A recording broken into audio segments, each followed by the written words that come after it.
Pred 200 leti se je rodil veliki svetovne literature Fjodor Mihajlovič Dostojevski. Ob njegovi okrogli obletnici se mu z razstavo poklanja tudi založba Beletrina. Naslov je Temnejša je noč, svetlejše so zvezde.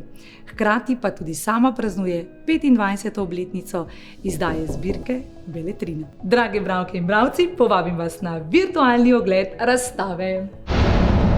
S postavitvijo razstave smo želeli povezati čas 19. stoletja Dostojevskega s sodobnostjo Beletrino. To je Špela Kuhar, arhitektka in idejna vodja postavitve razstave. Špela, odkot je nastala ideja za tovrstno postavitev razstave?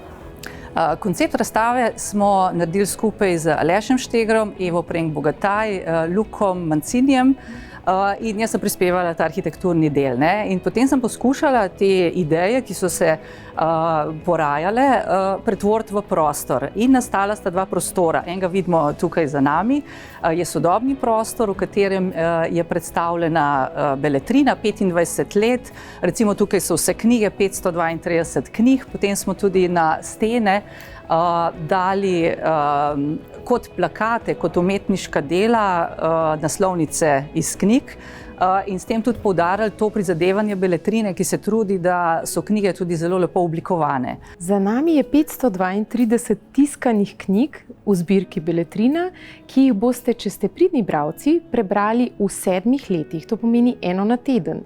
Če jih boste brali malo bolj počasi, recimo 1 na mesec, jih boste prebrali v 20 letih. To je doktorica Eva Prenk Bogataj, vodja projekta. Eva, kako sta povezana Beletrina Dostojevski 25-200? Najprej se moramo ustaviti in proslaviti, nazdraviti ob številnih uspehih založbe Beletrina in seveda tudi ob rojstnem dnevu velikega Dostojevskega. Potem pa je tukaj povezava nedvomno svoboda duha. Dostojevski je ves čas iskal in hrepenel po svobodi. Beletrina pa postavlja svobodo duha kot temeljni postulat svojega delovanja.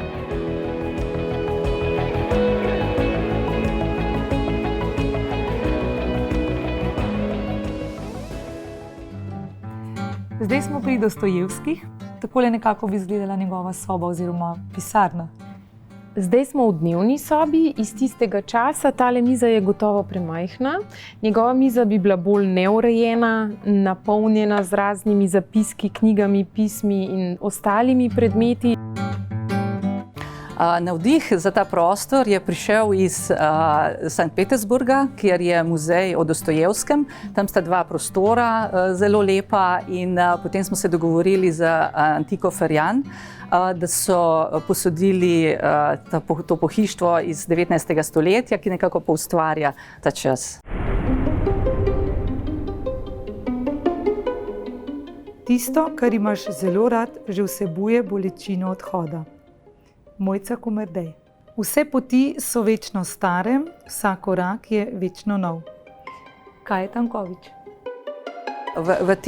V tem delu med obema interieroma so panoji, na katerih je predstavljeno 52 avtorjev, ki so zaznamovali Beletrinino ustvarjanje v teh 25 letih. Na razstavi je razstavljenih več kot 50 slovenskih avtorjev. Če bi želeli razstaviti čisto vse slovenske avtorje, bi jih bilo preveč za to dvorano. Če bi pa več kot 300 Beletrininih avtorjev razstavili, bi pa potrebovali več Cankarjevih domov. Kako portretiranca pokazati v najboljši luči? Fotografinja Mankica Kranjec. To, da izvabim iz portretirancev tisto najlepše in to, da jih lahko prikažemo v najlepši luči, se mi zdi izhaja iz mene. Izhaja nekako iz tega, da si želim izvabiti dušo mojega portretiranca in jo prikazati na fotografiji. Pogosto rečem, da moji portretiranci so videti tako na mojih fotografijah, kot jih jaz vidim. In se mi zdi, da je to tisto, čemur pravzaprav na nek način sledim. In predvsem si tudi želim, da bi moji portretiranci videli to svojo lepoto. In na kakšen način ti to uspe? Nekega posebnega načina nimam. Vsekakor pa se z vsakim človekom rada pogovarjam, nekako skušam najti tisto neko skupno točko, pa naj bodo to knjige, naj bo to glasba, mogoče psiček, ki ga mogoče nekdo ima. Ta pogovor in se mi zdi, da ravno skozi ta pogovor lahko človek naredi velik korak naprej in izvabi tisto dušo, tisti bit človeka, ki ga fotografiram. In pa ne nazadnje tudi, jaz si vzamem zelo veliko časa. A jaz tukaj vidim podpis Tomaža Šalamuna? Ja, prav vidiš. To je pismo Tomaža Šalamuna Alešu Štegru, ko je oddajal svojo znamenito zbirko Orgije. Zraven pa poglej je plezalna opunka Roka Žaklja, to je brata Bronje Žakelj, pisateljice. Na razstavi so razstavljeni še različni drugi predmeti pisateljic in pisateljev in vsak pripoveduje svojo zgodbo. Vsak prihaja z neko drugo skrivnostjo in skrivnostno povezavo, kako je nastajala knjiga. Razstava je tudi zelo lepo vizualno oblikovana. Kolikor vem, jo je ustvaril Luka Mancini, grafični oblikovalec pri Beletrini. Katera pa so še druga glavna vizualna sporočila? Ja, on je izhajal iz celostne grafične podobe Beletrine, tudi ta rdeča barva izhaja od tam. Kaj pa je Luki predstavljalo največji zalogaj pri pripravi te vizualne podobe razstave? Velik zalogaj je bil zbrati vse naslovnice 25 let, to se pravi 532 naslovov in jih predstaviti na posebnem panoju. Tako da vsi obiskovalci, ki gredo čez razstavo, ne morejo spregledati tega dela. Dane Zajc, Kafka, Šalamun, Nina Kokelj. Eva, se mi zdi, da so vaše naslovnice že same po sebi neke vrste umetniško delo. Sigurno, Beletrina je potem prepoznavna. Res pa je, da Beletrinino zbirko podpisujejo, torej naslovnice podpisujejo 3 vrhunske oblikovalke. Špela Trobec prvih 10 let, Andreja Brulc drugih 10 let in Tanja Semion oblikuje še vedno. Druge zbirke, druge knjige pa oblikujejo tudi drugi oblikovalci. Razstava je del projekta Skrivnost Dostojevski. Eva, ti mogoče veš kakšno njegovo skrivnost ali pa mogoče poznaš kakšno njegovo stvar, ki je manj znana javnosti? Marsikaj je skrivnostnega glede njega. Zanimivo je recimo to, da je strašno grdo pisal in da je čečkal čez in popravljal in tiste rokopise je zelo težko brati.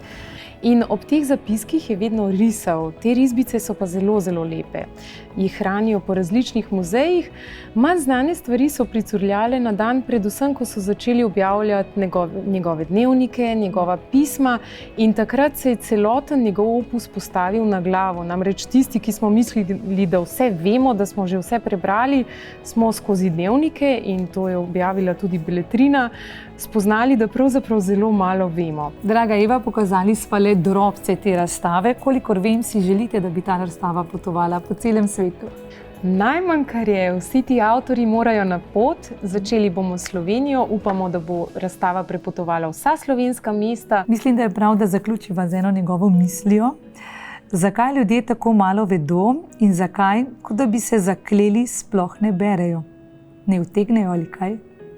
To je slab izgovor, da ne utegnejo. Vsi utegnemo, če si najdemo čas, če kdaj, v predprazničnem času.